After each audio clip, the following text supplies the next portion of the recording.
Hi class, today we're going to look at a popular topic after World War II, the rise of the new conservative movement.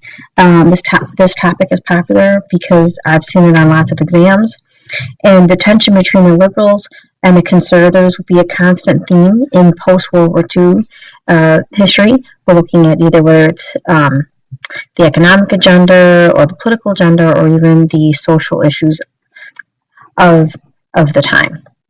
So a little bit of background. The 21st century conservative has very clear ties to this wave of conservatism, I guess you could say, that started in the 1950s. Their goals were simple, to crush, not contain communism. They wanted to make the federal government smaller, in essence targeting New Deal programs as well as the Great Society programs, and to return the American society to more traditional types of values and also characteristics. So that won't become as much of an issue up until the 1960s, and then you see the counterculture start to change things, and that's when they want to change as well. So it's a good idea to stop the video here to look at this definition if you're not quite sure what or who a conservative is or what they stand for. But a couple keywords you want to look at here. One will be the tradition, and the other will be stability, and also the term gradual change. They don't like things changing overnight, and they see the 1960s as full of all these different changes. Lower taxes, smaller government, but also more responsibility on the individual. Again, things we're going to talk about in more detail as we go through these three videos. All right, what is a liberal? Again, stop the video to look at this definition, but a couple keywords is that they do believe in progress and that the government has something to do with that. The government's job is to protect our civil liberties, and that the individual has freedom, and those freedoms need to be protected. So they don't want to get rid of government, whereas the conservatives believe there's too much government. All right, the economic concerns. FDR faces so many challenges during the Great Depression. One of those is, obviously trying to get the economy back on track, and he does so in somewhat controversial ways. If you are a conservative, you believe he was controversial. Most of his critics are going to feel that FDR is going to stray away from capitalism by having the government, step in and directly support the economy. And the Supreme Court is one of those major critics. You can think about the TVA or the AAA, and of course Social Security is being targeted by those conservative critics. The 1950s, you'll see President Eisenhower trying to at least kind of reduce Social Security or hopefully eliminate it. At least that's what he thought he was going to do, until it quickly turns out that too many people are going to rely on it, and it'll become way too controversial to actually touch Social Security. The Great Society program started by LBJ, programs like Medicare, to some conservatives will seem like entitlements, making some Americans uncomfortable with how the federal government is basically becoming far more involved in our personal lives. The cost was also a big concern. Is this too much of a burden for our government, and will Americans come to expect these type of handouts, as they would say? You can stop the video here as well. There are some quotes I found that are going to be dating back from the early 60s, but looking at some key players that we'll talk about in class as well as later here. But really the overall message is that Medicare is going to hurt America, whether it's socialized medicine, whether we're going to spend ourselves into some kind of massive debt, or that we're going to create an American public that is going to rely on the federal government for basically everything. These quotes could be used even today in terms of Obamacare and in terms of the current controversies going on between the Republicans and the Democrats with healthcare.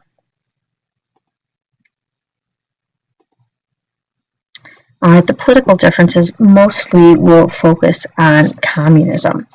That there was always tension, obviously, between these two political parties about how to handle the Soviets.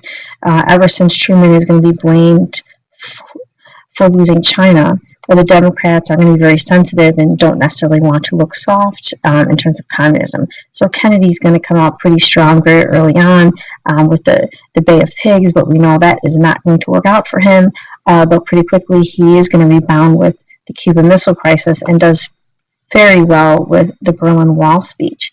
But Kennedy is going to be credited with also laying the foundation of what will be called a détente. After the Cuban Missile Crisis, we all learned how close we came to actually ending probably life as we know it, and that made Kennedy, as well as many other people, very uneasy. So he will set up a hotline between the White House and also Moscow, and he will also ban some atomic bomb testing. This will also lead to the flexible response kind of attitude in our foreign policy with how we handle tensions with the Soviets. Again, the quote necessarily isn't something you should memorize, but I felt it was a good quote because it really highlights the fact how Kennedy is trying to stress to Americans that we all have to share this earth and we all have to live together. So we need to learn to get along with communism. This is not the message that conservatives wanted to hear. So stop the video if you want to read more of the quote. I always try to put in some quotes because I think those are the things that are going to show up on AP tests. So just a couple pictures here, one being about the Cuban missile sites that our spy planes will take pictures of, and one a cartoon being that Kennedy and Khrushchev have to get a lid on nuclear war. Disillusionment with the government is going to take place between the Democrats as well as the Republicans. LBJ, and a golf I'm talking, is going to be revealed later on in the Pentagon Papers, as he was not very truthful with the Americans about what exactly happened here. And then Nixon is going to be exposed in terms of spying on the Democratic Party during Watergate. So these two events are going to add up to the fact that Americans are going to walk away with this very disillusioned that our government is going to lie to us and really can no longer be trusted. So the Pentagon Papers. This was a very large report that was put together by the Defense Department to study the American involvement in Vietnam since 1947. The report is going to be leaked to the New York Times in 1971.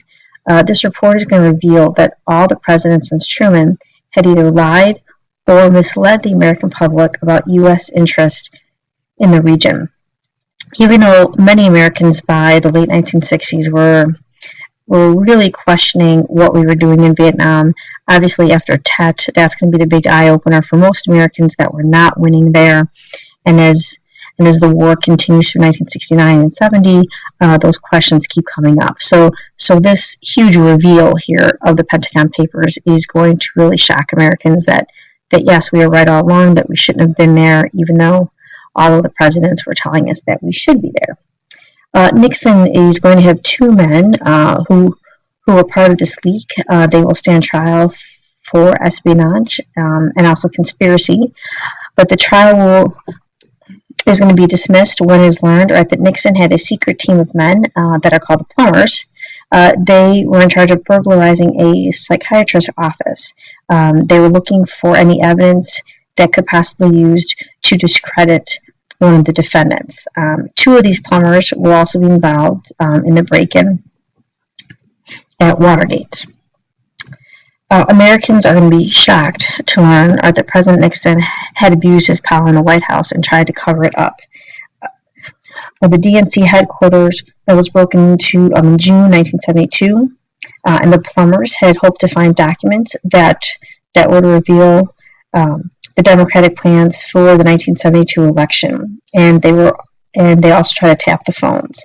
The men were caught, and eventually they were linked back to the White House. At first, Nixon claimed he knew nothing about this, but he did make tapes of many of his conversations in the Oval Office, and it is going to be revealed that money will be exchanged, hush money, to keep these the plumbers silent, and that he also tried to stop the FBI from further investigations.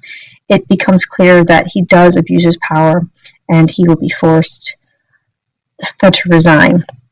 But the overall events are going to signal to many that the federal government was too large and basically spinning out of control.